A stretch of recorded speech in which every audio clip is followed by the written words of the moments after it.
to bangaren mabudi miftahu din yawa ana yin nafila raka'a biyu bayan an yi ainihin sallama da istighfari da salatin annabi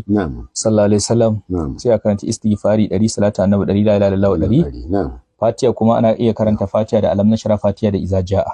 so sannan yau kafin a fara bayan an yi nafilan sai a yi istighfari 100 salatin annabi 100 la ilaha illallah 100 sannan sai a shiga aikin kuma ana so in so samu ko dai ayi bayan salar asbahi ko bayan la'asar ko bayan salar isha'i ana kuma yi ana sarka na iya daukan kwarai da gaske insha Allah rabbi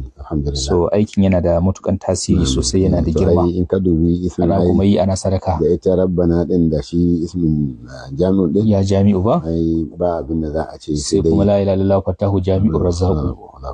tauhidi